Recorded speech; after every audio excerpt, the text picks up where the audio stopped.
No universo existe um som, sim, apesar de haver vácuo lá. E se você pudesse ouvi-lo, provavelmente nunca mais iria querer olhar para o espaço da mesma forma. Que som é esse? De onde ele vem e por que os cientistas o chamam de um dos sinais mais inquietantes da história? O desconhecido sempre assusta. E o que pode ser mais misterioso do que o espaço e seus habitantes? Por isso, as pessoas ficam cautelosas e, sempre que possível, evitam encontros inesperados com os visitantes de pedra do universo. Mas esses encontros já passaram das páginas dos livros de ficção para a vida real há muito tempo. E nem é preciso lembrar de acontecimentos de muitos anos atrás, como a queda do meteorito de Tunguska. Há exemplos mais recentes também. Lembre-se, há 6 anos, outro visitante celestial apareceu sem ser convidado em Chelyabinsk, causando muito alvoroço. Mas meteoritos, asteroides e outros objetos não precisam necessariamente chegar à Terra. Nós mesmos buscamos visitá-los, se não pessoalmente, então com a ajuda de sondas não tripuladas. Os corpos mais acessíveis são aqueles que estão dentro dos limites do Sistema Solar. É sobre um desses que vamos falar.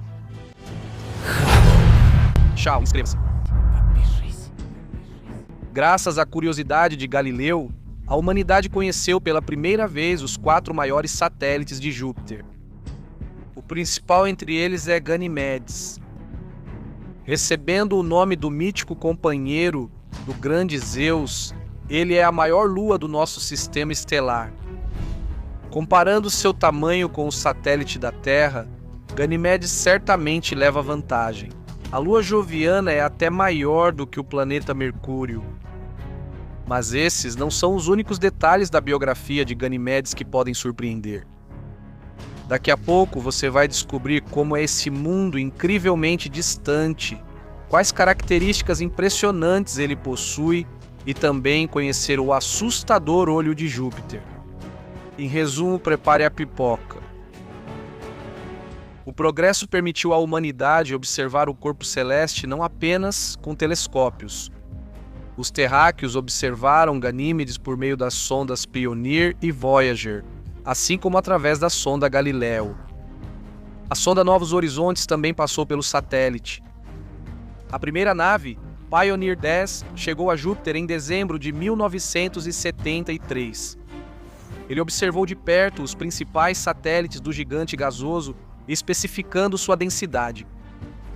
As fotos tiradas pela Pioneer 10 são de qualidade bastante baixa devido à tecnologia imperfeita do equipamento da sonda, mas ainda assim, estas são as primeiras imagens de Ganimedes e das outras 3 luas galileanas. Aliás, depois de explorar o sistema de Júpiter, a Pioneer 10, com sua placa dourada e mensagem a bordo, continuou sua jornada. E o contato com ela só foi perdido em 2003. Agora a nave está a 12 bilhões de quilômetros de nós. Quero acreditar que daqui a 2 milhões de anos a sonda finalmente chegará a Aldebaran, para onde está se dirigindo. O irmão da primeira nave interplanetária, o Pioneer 11, não fez uma revolução no estudo dos satélites do gigante gasoso.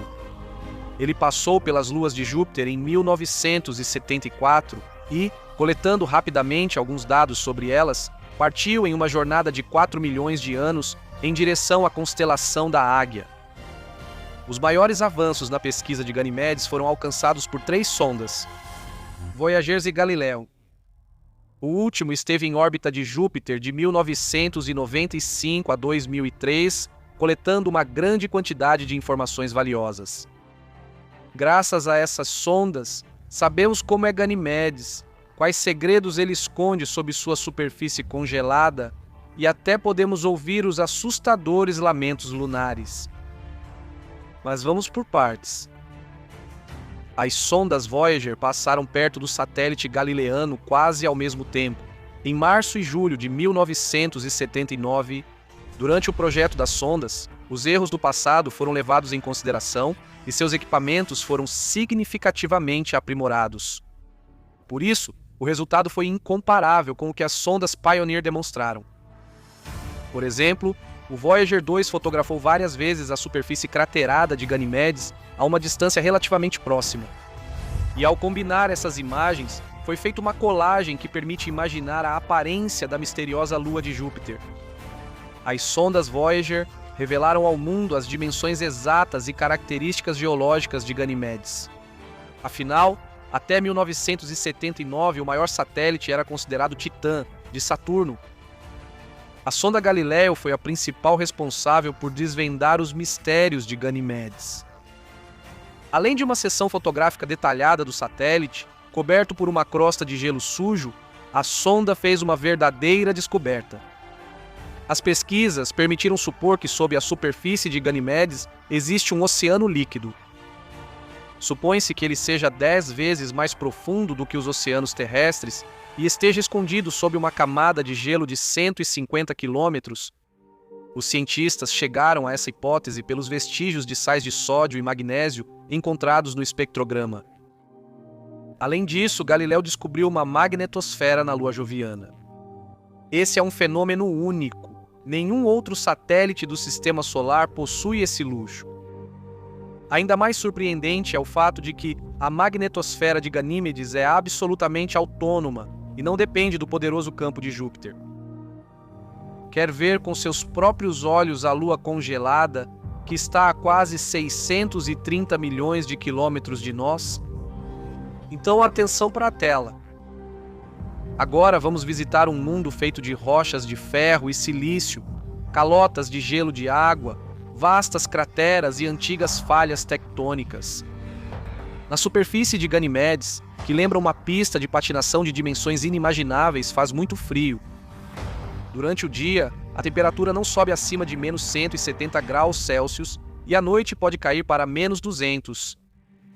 Sobre o céu desta lua reina Júpiter. Sua imensidão paira a 1 milhão de quilômetros de Ganímedes.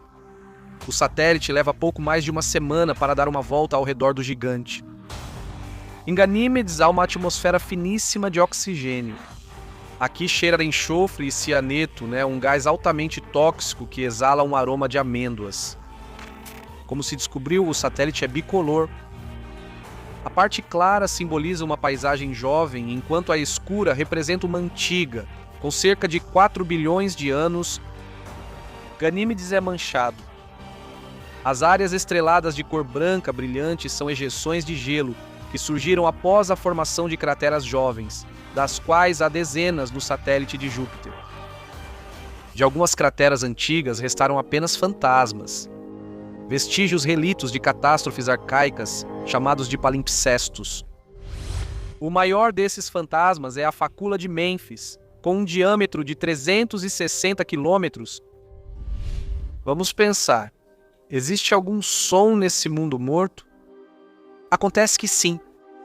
As sondas conseguiram gravar a voz da magnetosfera do satélite, mas, ao ouvi-la, dá vontade de ficar um tempo em silêncio. Aqui está, a área infernal de Ganímedes.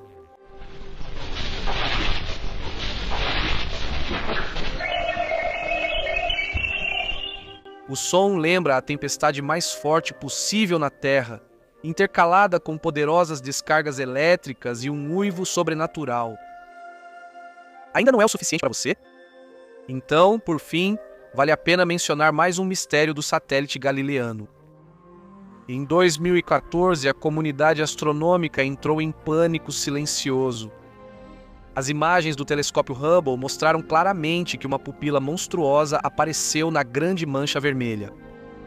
Por isso, esse furacão interplanetário de força inédita passou a lembrar um grande olho místico.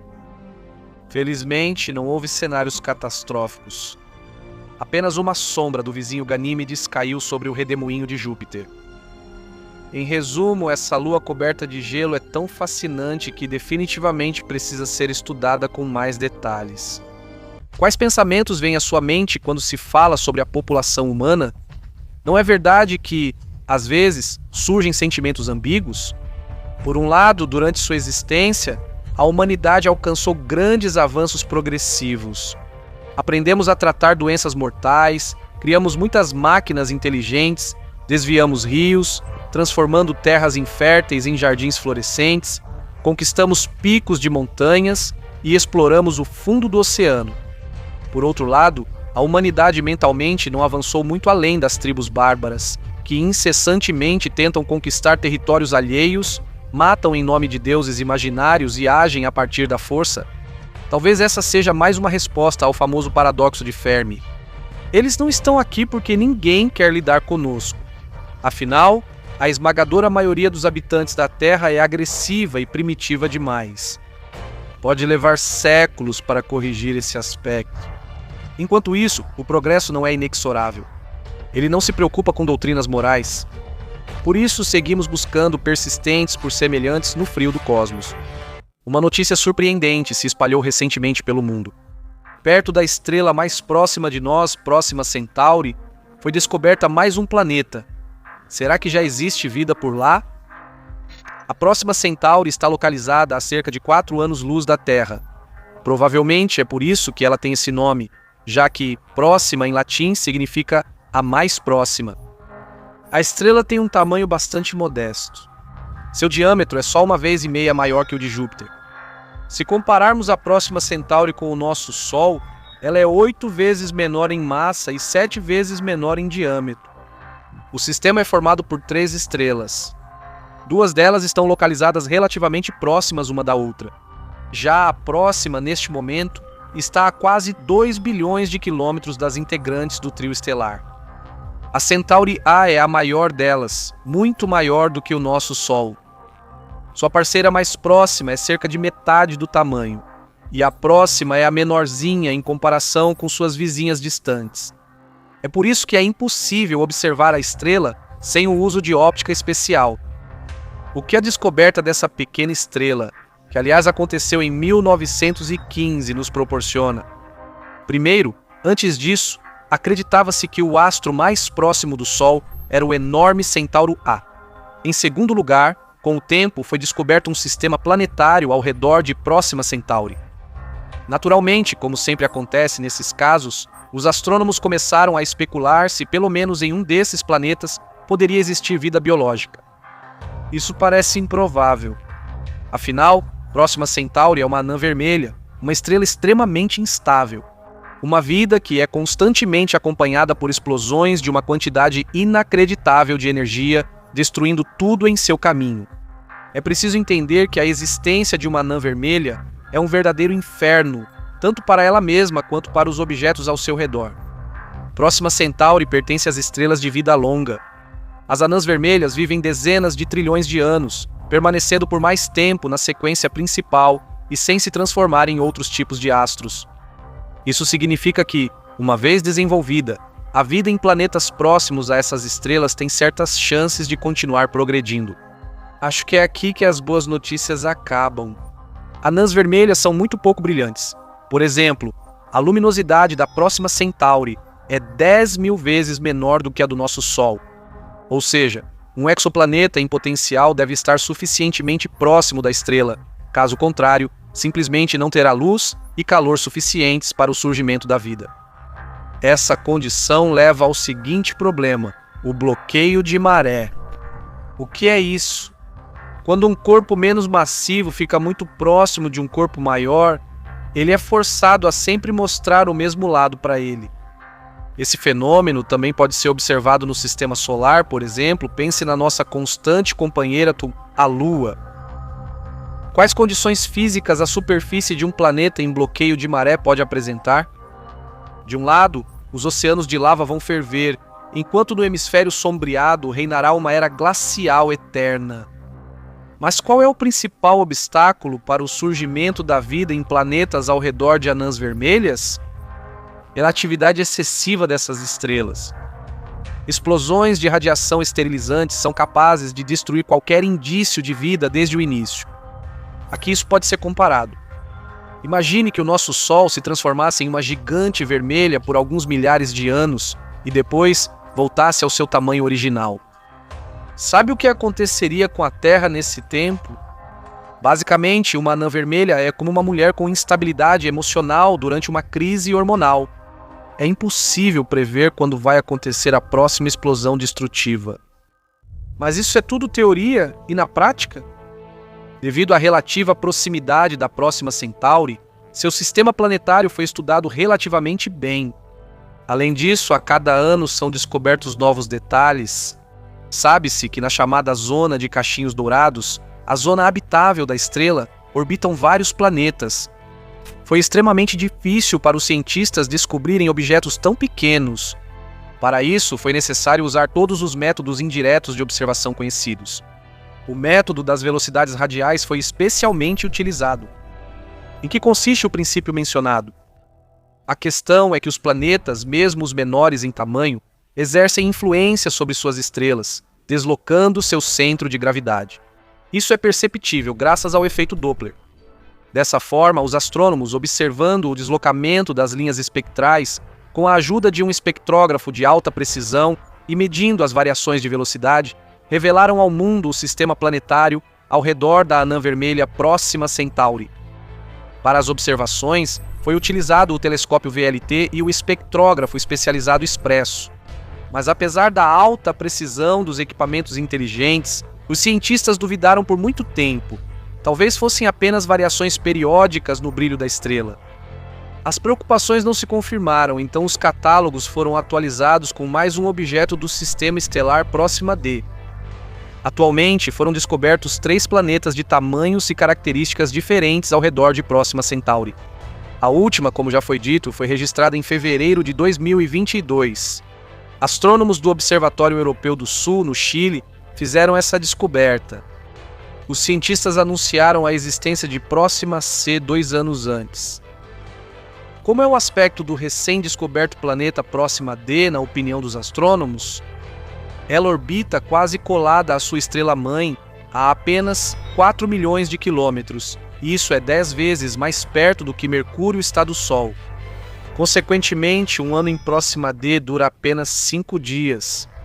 Sua massa é muito pequena, cerca de 1/4 da massa da Terra. Isso faz de Próxima D o planeta menos massivo de todos os planetas desse tipo já descobertos. Assim, este é um objeto de pequeno porte e de massa insignificante. Suas vizinhas, Próxima B e Próxima C, orbitam um pouco mais longe da estrela-mãe. No primeiro, um ano dura 11 dias e no segundo, 5 anos terrestres. A Próxima D está localizada na zona habitável de sua estrela? Há muitos debates sobre isso, mas a maioria dos cientistas concorda que não. Ela orbita muito perto da anã vermelha. Presume-se que a temperatura em sua superfície seja de cerca de mais 87 graus Celsius. Isso pode dificultar o desenvolvimento da vida no planeta? Se lembrarmos que até mesmo em geysers ferventes da Terra vivem bactérias extremófilas, então provavelmente não. Mas o principal que os astrônomos querem transmitir ao mundo é o seguinte: ao redor da nossa estrela mais próxima, gira uma variedade de mundos, desde superterras até planetas minúsculos, quase sem peso. Isso inspira otimismo e o desejo de continuar as buscas. Mas o mais interessante vem agora. Alguma vez já foram detectados sinais vindos do interior do sistema estelar Próxima Centauri? Acontece que sim. Isso aconteceu em dezembro de 2020. O sinal foi imediatamente apelidado de BLC-1 e começaram a estudá-lo minuciosamente. Uma saudação inesperada do sistema Próxima Centauri foi recebida com a ajuda do telescópio do Observatório Parkes, na Austrália. O programa correspondente começou ainda em 2015 e seu objetivo era buscar sinais extraterrestres. É claro que o primeiro objeto em que os astrônomos focaram foi a estrela mais próxima de nós, Próxima Centauri. E então, após longos 5 anos, o resultado foi alcançado.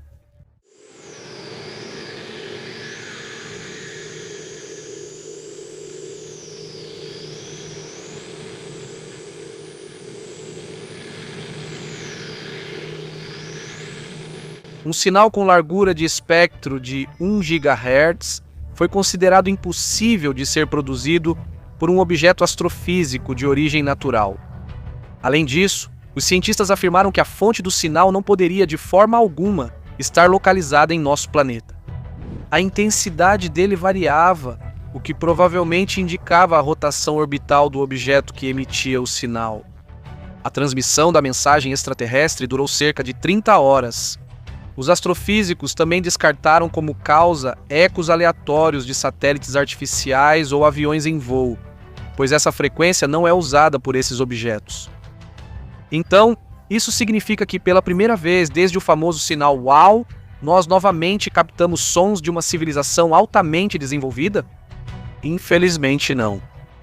Posteriormente, os cientistas chegaram à conclusão de que BLC-1, na verdade, tem origem terrestre. Talvez o culpado seja o processo de intermodulação, durante o qual duas frequências se misturam, produzindo interferências de rádio. Que decepção! Dá vontade de perguntar mais uma vez. Então, onde estão todos eles?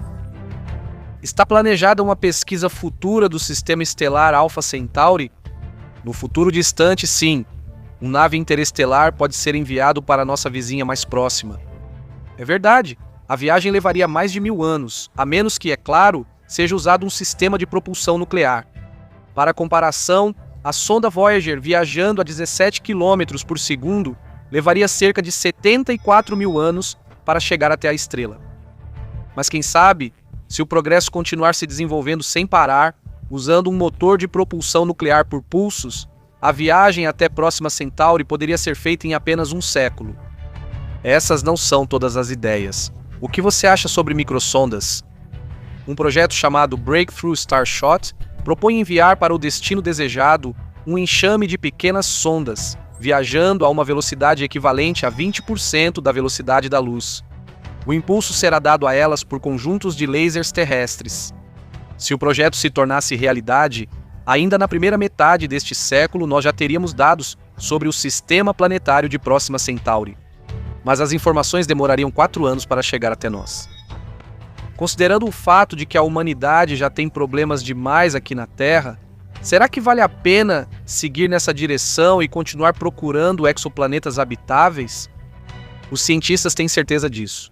Com certeza você já viu na internet a teoria de que os americanos na verdade nunca estiveram na Lua e que todas as fotos e vídeos são apenas falsificações.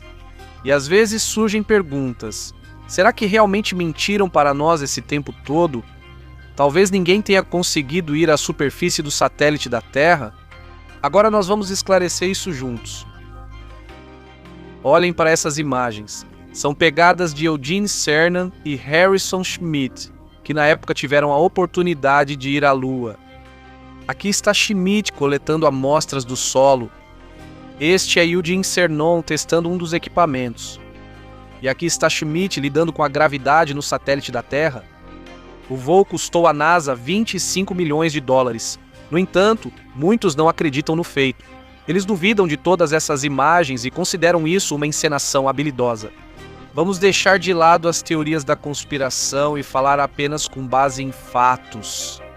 Quais podem ser as provas de que os americanos estiveram na Lua? A primeira coisa que vem à mente é que eles deveriam ter deixado pelo menos algum vestígio para trás. Afinal, como vemos nas fotos, eles coletaram amostras do solo e andaram em um veículo de 4 rodas. Nós precisamos estudar a superfície da Lua com mais atenção, mas há algumas dificuldades nisso. Podemos estudar em detalhes galáxias e planetas nas imagens, mas as consequências da presença dos americanos na Lua não são tão visíveis e não podemos detectá-las a olho nu devido à baixa capacidade de resolução dos nossos olhos. Por exemplo, o módulo lunar, que teoricamente ainda deveria estar lá, tem o tamanho aproximado de um carro enorme e isso é muito pequeno. Vamos falar mais detalhadamente sobre a capacidade de resolução dos nossos olhos. Para os humanos, ela equivale a 1 minuto de arco. O que é esse valor? Para começar, vale lembrar que o nosso céu nos parece como um semicírculo ou uma semiesfera de 180 graus.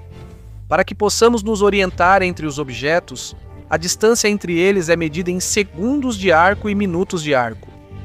Todo o mundo ao nosso redor equivale a 360 graus, e uma pessoa é capaz de enxergar um pouco menos da metade, cerca de 180 graus. Todo o espaço é dividido em 360 partes. Uma parte, ou seja, 1 grau, contém 60 minutos de arco. Cada um desses minutos de arco é dividido em mais 60 partes, os segundos de arco. Assim, a distância entre objetos no espaço pode ser de vários graus ou de vários minutos de arco. Por exemplo, o Sol ou a Lua para nós tem cerca de meio grau ou 60 minutos de arco, enquanto a galáxia Andrômeda tem um tamanho de 3 graus. Para ficar ainda mais claro, Imagine uma bola comum. Se você jogá-la a 13 metros à frente, isso equivaleria a 1 grau. Se você descobrir em si habilidades sobre-humanas e lançar a bola a 800 metros, o tamanho angular já será de 1 minuto de arco. Se soprar um vento forte e levar sua bola por 5 quilômetros inteiros, isso será igual a 1 segundo de arco. Mas será que conseguimos vê-lo de tão longe? Claro que não, porque o poder de resolução dos nossos olhos não ultrapassa 1 minuto de arco. A situação é diferente para algumas espécies de animais e, claro, para os telescópios. O poder de resolução deles é muito maior do que o dos humanos. Para saber se este aparelho é adequado para nossas pesquisas, precisamos fazer cálculos usando a seguinte fórmula: 120 dividido pelo diâmetro do espelho principal do telescópio, mas obrigatoriamente em milímetros. Os resultados obtidos serão a resolução angular. Os modelos mais primitivos desses aparelhos têm uma resolução angular máxima de 0,6 segundos de arco. Isso não é suficiente para observar as pegadas dos americanos no espaço. Para isso, é necessário um valor de 0,001 segundos de arco. Vamos ver o que os aparelhos mais potentes conseguem. Vamos pegar o telescópio Hubble. Aplicando a fórmula, descobrimos que sua resolução angular é de 0,05 segundos de arco. Ainda não é suficiente, mas o Hubble pode nos fornecer algumas informações úteis. Dê uma olhada nesta imagem. Está vendo essa mancha vermelha? Esse é o local onde o Apollo 17 pousou, mas não conseguimos ver nada de perto. Vamos continuar. Nas montanhas dos Andes, no território do Chile, há um aparelho com um espelho de 8 milhas de diâmetro. Consequentemente, sua resolução é de 0,0015 segundos de arco. E mais uma vez, não conseguimos descobrir nada. Se da Terra não conseguimos o que precisamos, é melhor nos aproximarmos. Felizmente, no espaço estão sempre voando satélites de vários países. E o que eles conseguiram descobrir? Esta é uma imagem feita pela sonda Chandrayaan. Aqui você pode ver o local de pouso da Apollo 15, mas as imagens também são desfocadas. Já é diferente com a sonda Kaguya, feita no Japão. Para registrar objetos na superfície da Lua, foi usada a fotografia estereoscópica. É por isso que os cientistas conseguiram recriar o relevo do satélite da Terra em 3 dimensões. Esses materiais foram comparados com as imagens feitas pelos americanos durante o voo para a Lua. Nenhuma inconsistência ou imprecisão foi encontrada. O maior telescópio no espaço, com uma resolução de 0,6 segundos de arco, estava a bordo do satélite chamado Lunar Reconnaissance Orbiter. O aparelho, em suas características, não difere muito dos telescópios mais comuns. Estando a uma distância de 40 quilômetros da superfície da Lua, o telescópio fez as imagens de melhor qualidade dos locais de pouso das espaçonaves americanas. Veja, neste local estava o aparelho, Apollo 11. E aqui já esteve o Apollo 12. Preste atenção nas marcas dos pneus do rover nesta área e lembre-se da foto com Eugene Cernan, que mostramos para você no início. E aqui está a imagem do Apollo 14. Apollo 15. Apollo 16. E o último voo onde foi usado o Apollo 17. Na última cena, aliás, dá para ver os contornos do mar lunar. Além disso, os astronautas deixaram lá o veículo que usaram para se locomover na superfície e alguns instrumentos para estudar o solo lunar. Como vocês podem ver, os fatos falam por si só. Os americanos estiveram na Lua, e não foi apenas uma vez. As imagens feitas por sondas espaciais comprovam isso, e é claro, os astronautas deixaram suas pegadas lá. Vamos, para termos certeza absoluta, verificar também a autenticidade delas. Em 2007, a empresa Google organizou um concurso incomum. Ele se chamava Google Lunar X Prize, e o objetivo era enviar um pequeno rover lunar para o satélite da Terra. A equipe que completasse a missão mais rápido receberia 20 milhões de dólares. A segunda equipe mais rápida seria premiada com 5 milhões. O prêmio bônus tinha o mesmo valor. As principais condições eram as seguintes: o aparelho deveria pousar suavemente, percorrer pelo menos 500 metros na superfície e tirar fotos e vídeos em alta resolução. A final do concurso aconteceu em 2017, 5 equipes participaram, mas em 2018 aconteceu um contratempo. O Google decidiu suspender o concurso, tudo porque ninguém conseguiu cumprir as condições e já tinha passado tempo demais. Embora não tenhamos conseguido ver projetos interessantes para o concurso, isso não afeta de forma alguma o estado atual das coisas. Sim, o pé de um astronauta americano realmente pisou na superfície da Lua. E quem sabe, talvez daqui a muitos anos as viagens para lá se tornem acessíveis para todos. E você, o que acha? Então é isso, resumidamente, sobre o assunto. Agora seria apropriado pedir para você deixar um like e se inscrever no canal, caso ainda não tenha feito isso. Mas acho que você já sabe onde e o que clicar e onde deixar o like. Até a próxima!